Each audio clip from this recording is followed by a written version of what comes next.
இந்த 40 நாட்களும் பார்த்து விட்டேன், ஏமாற்றம் மட்டும்தான் மிச்சம் என்று அவர் சொன்னார். ஆனால் மக்கள் திமுகவினுடைய 40 நாள் அல்ல 5 ஆண்டுகளையும் பார்த்துவிட்டு அந்த வந்த ஏமாற்றத்தால் தான் இப்படி ஒரு தீர்ப்பை எங்களுக்கு வழங்கி இருக்கிறார்கள். அமைச்சர்கள் மகிழ்ச்சி, ஆளுநர் மகிழ்ச்சி என்றெல்லாம் சொன்னார். இந்த அரசில் தமிழ்நாடு மக்கள் மகிழ்ச்சியாக இருக்கிறார்கள் என்பதை தான் இன்றைய சட்டமன்றத்தினுடைய போக்கு காட்டுகிறது.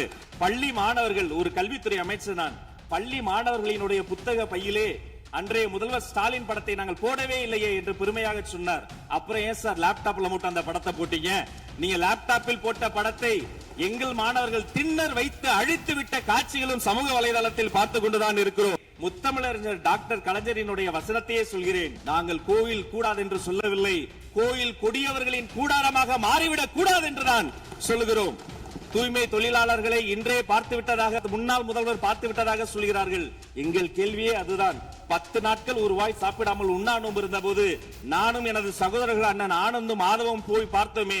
இன்று தூய்மை தேவதைகளை பார்க்கிற திரு ஸ்டாலின் அவர்கள் அன்னைக்கு ஏன் சார் பார்க்கல? ரிப்பன் மாளிகைக்கு அட்ரஸ் தெரியலையா? எப்படி போக வேண்டும் என்ற பாதை தெரியவில்லையா? தமிழ்நாடு எத்தனையோ திருடர்களை பார்த்திருக்கிறது. அலிபாபாவும் 40 திருடர்களையும் கூட பார்த்திருப்பீர்கள். அலிபாபாவும் ஃபியூஸ் கேரிய திருடர்களையும் இப்போதுதான் எங்களுடைய மின்சாரத்துறை அமைச்சர் பார்த்துக் கொண்டிருக்கிறார். பெருமையோடு சொல்கிறேன், எங்கள் கட்சியினுடைய ஒன்றிய செயலாளர் அரசு பள்ளியில் சென்று ரீல்ஸ் எடுத்ததற்காக நேற்றைய தினம் கட்சியை விட்டு நீக்கியிருக்கிறார் என்னுடைய பொதுச் செயலாளர். சட்டம் ஒழுங்கு பிரச்சனை பற்றி பேசுகிறவர்களுக்கு அண்ணா பல்கலைக்கழகம் நினைவுக்கு வரவில்லையா? அண்ணா நகரில் பெத்த பிள்ளைக்கு கொடுமை நடந்ததற்கு கம்ப்ளைண்ட் கொடுக்க வந்த அப்பா அம்மா மீதே அடித்து துன்புறுத்தியது நினைவுக்கு வரவில்லையா? யார் அந்த மேலிடம் என்று கேட்பவர்களுக்கு யார் அந்த சார் என்பது நினைவுக்கு வரவில்லையா என்பதை உங்கள் மூலமாக நான் கேட்டுக்கொள்கிறேன். இந்த சோஃபா கதையை எண்ணிக்கை விட போகிறார்கள். எங்கள் தலைவர் சினிமாவை விட்டாலும் அவர்கள் அட்லி என்கிறார்கள், புஷ்பா என்கிறார்கள், ஜுராசிக் பார்க் என்பார்கள் போல் இருக்கிறது. ஒன்று சொல்லிக் கொள்கிறேன், அந்த சோஃபா அவர்கள் வாங்கியது, அவர்களினுடைய வசதி கருத்து வாங்கியது. மதிப்பிற்குரிய அண்ணன்களை நீங்கள் சிறுமைப்படுத்தக் கூடாது. ஆனால் ஒன்று உறுதி, எந்த காரணம் கொண்டும் பார்க்க வருகிற கூட்டணி தலைவர்களுக்கு மட்டும் பிளாஸ்டிக் சேர் போட்டதை போல சிறுமைப்படுத்தக்கூடிய கட்சி தமிழக வெற்றி கழகம் இல்லை என்பதையும் நேரத்தில் நான் தெரிவித்துக் கொள்கிறேன்.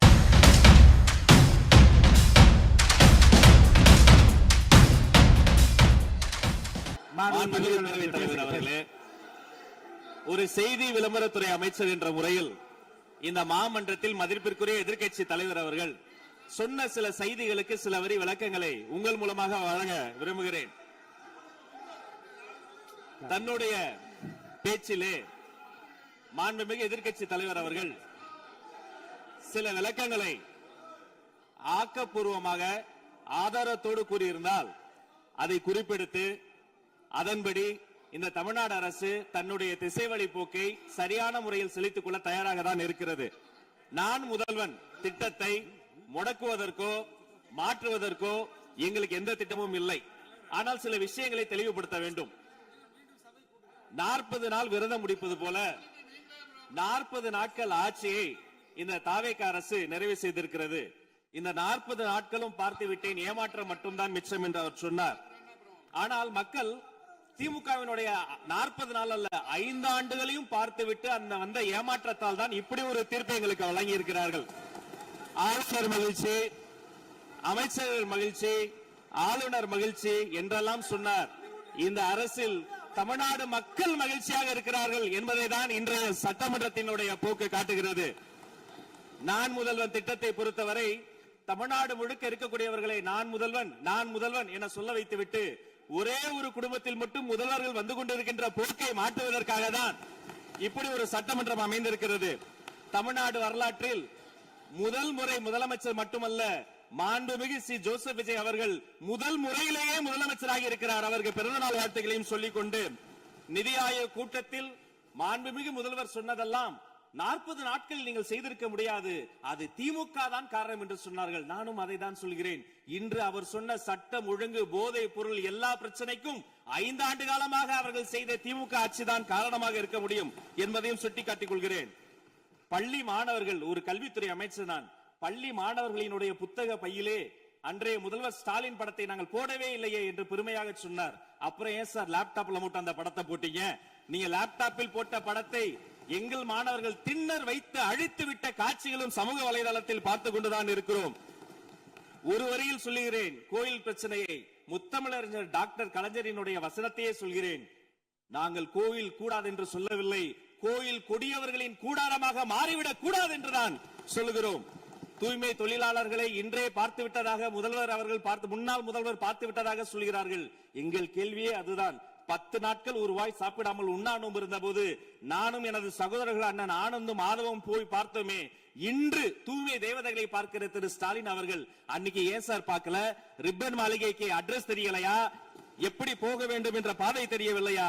தமிழ்நாடு எத்தனையோ திருடர்களை பார்த்திருக்கிறது. அலிபாபாவும் 40 திருடர்களையும் கூட பார்த்திருப்பீர்கள். அலிபாபாவும் ஃபியூஸ் கேரியர் திருடர்களையும் இப்போதுதான் எங்களுடைய மின்சாரத்துறை அமைச்சர் பார்த்துக் கொண்டிருக்கிறார். அதை குறித்த நடவடிக்கை எடுக்கப்பட்டுக் கொண்டிருக்கிறது. அவர்கள் மின்வெட்டை குறித்து சொன்னதற்கு மாண்புமிகு புரட்சித் தலைவி அம்மா அவர்கள் இதே மாமன்றத்தில் சொன்ன ஒரு வரியை சுட்டிக்காட்ட ஆசைப்படுகிறேன். இந்த மாமன்றத்திலே தமிழ்நாட்டிற்கு மின்சார தடையை அறிமுகம் செய்த திமுக எதற்கு மின்சார தடையை பற்றி பேசுகிறது என்று அவர் கேட்டார். கலைஞர் வண்ண தொலைக்காட்சி கொடுத்தார்கள், அந்த நாட்களை பார்க்க முடியாது. கலைஞர் வண்ண தொலைக்காட்சி கரண்ட் இல்லாம கரப்பு இல்லையா பிளாக் அண்ட் ஒயிட்டாவே போன அந்த காலங்களை எல்லாம் மறந்துவிட்டு ஆதாரம் இல்லாமல் உண்மைக்கு புறமான செய்திகளை மாமன்றத்தில் அவர்கள் சொல்வதை இதோடு நிறுத்திக் கொள்ள வேண்டும். நேரலையை குறித்து கேட்டார்கள். எனக்கு ஆச்சரியமாக இருக்கிறது. 3 ஆண்டு காலமாக ஒரு தொழில்நுட்ப கோளாறாக அன்றைய சபாநாயகர் நேரலையை இருட்டடிப்பு செய்து விட்டார். ஆனால் இன்று மாண்புமிகு சபாநாயகர் நேரலையை கொடுத்துக் கொண்டிருக்கிறார். அவருக்கு எங்கள் சார்பாகவும் நன்றியை கூறிக்கொண்டு விவசாயிகளை குறித்து இந்த மாமன்றத்தில் ஒன்று சொல்கிறேன். தமிழ்நாடு வரலாற்றிலேயே விவசாயிகளினுடைய சங்கத்தின் தலைவர்கள் மீது குண்டாஸ் போட்ட ஒரு சர்க்கார் திமுக சர்க்கார். ஆனால் அவர்கள் கண்ணீரை போக்க நாங்கள் போராடி கொண்டிருக்கிறோம். அரசு பள்ளிகளில் எந்த கட்சிக்காரர்களும் அது தாவேக்காரர்களாக இருந்தாலும் சரி பள்ளி மாணவர்களை தொந்தரவு செய்யாதீர்கள் என்று சொன்னதோடு மட்டுமல்ல, பெருமையோடு சொல்கிறேன், எங்கள் கட்சியினுடைய ஒன்றிய செயலாளர் அரசு பள்ளியில் சென்று ரீல்ஸ் எடுத்ததற்காக நேற்றைய தினம் கட்சியை விட்டு நீக்கியிருக்கிறார் என்னுடைய பொதுச் செயலாளர்.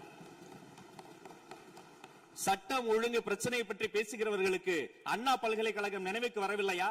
அண்ணா நகரில் பெத்த பிள்ளைக்கு கொடுமை நடந்ததற்கு கம்ப்ளைண்ட் கொடுக்க வந்த அப்பா அம்மா மீதை அடித்து துன்புறுத்தியது நினைவுக்கு வரவில்லையா?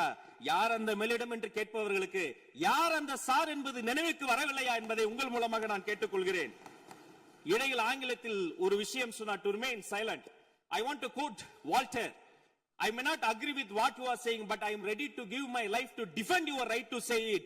எதிர்க்கட்சிகளினுடைய கருத்துகளையும் அரவணைக்கக்கூடிய மாமனிதர் இந்த மன்றத்தில் முதல்வராக உட்கார்ந்து கொண்டிருக்கிறார். ஆக்கப்பூர்வமான விமர்சனங்களை சொல்வீர்கள் என்று பார்த்தால் திரும்ப அரசியல் விமர்சனங்களை மட்டுமே சொல்லிக் கொண்டிருக்கிறீர்கள். இந்த சோஃபா கதையை எண்ணிக்கை விட போகிறார்கள். எங்கள் தலைவர் சினிமாவை விட்டாலும் அவர்கள் அட்லி என்கிறார்கள், புஷ்பா என்கிறார்கள், ஜுராசிக் பார்க் என்பார்கள் போல் இருக்கிறது. நான் ஒன்று சொல்லிக் கொள்கிறேன், அந்த சோஃபா அவர்கள் வாங்கியது, அவர்களினுடைய வசதி கருத்து வாங்கியது. மதிப்பிற்குரிய அண்ணன்களை நீங்கள் சிறுமைப்படுத்தக் கூடாது. ஆனால் ஒன்று உறுதி, எந்த காரணம் கொண்டும் பார்க்க வருகிற கூட்டணி தலைவர்களுக்கு மட்டும் பிளாஸ்டிக் சேர் போட்டதை போல சிறுமைப்படுத்தக்கூடிய கட்சி தமிழக வெற்றிக் கழகம் இல்லை என்பதையும் நேரத்தில் நான் தெரிவித்துக் கொள்கிறேன். சிங்க பெண்களை குறித்து அன்றே விரிவாக தெளிவாக அழகாக நான் கூறிவிட்டேன். சிங்க பெண்கள் இந்த நாட்டினுடைய தமிழ்நாடு அரசினுடைய பொக்கிஷம். அவர்களை குறித்து மீண்டும் மீண்டும் இப்படி சிறுமைப்படுத்தி பேசியதற்காக மாண்புமிகு பேரவைத் தலைவர்கள் அதை கண்டிக்க வேண்டும். சிங்க பெண்களை குறித்து இனி யாராவது தவறாக பேசினால் அதை அனுமதிக்க கூடாது. இப்படி தவறாக பேசியதற்காக அவர்கள் மன்னிப்பு கேட்க வேண்டும் என்று தமிழக வெற்றி கழகத்தினுடைய அரசு சார்பில் கேட்டுக்கொள்கிறேன். வாக்குறுதிகளை பற்றியெல்லாம் பேசினார்கள். பொதுவாக வாக்குறுதிகள் சர்வதேச அளவில் பொலிட்டிக்கல் பினாமினல் எப்படி உருவாகிறது? ஒரு பிரச்சனை, அந்த பிரச்சனைக்கான ஒரு சொல்யூஷன்ஸ், அதை எந்த பொலிட்டிக்கல் இன்டர்ஃபரன்ஸ் இல்லாமல் செயல்படுத்தக்கூடிய ஒரு செயல்முறை, பின்பு வரக்கூடிய அந்த வெற்றியை ரோடு போடுவோம் என்று சொல்லி ரோடு போட்டதை காண்பித்து எக்ஸிபிட் செய்து அவர்கள் முன்னோக்கி செல்வார்கள்.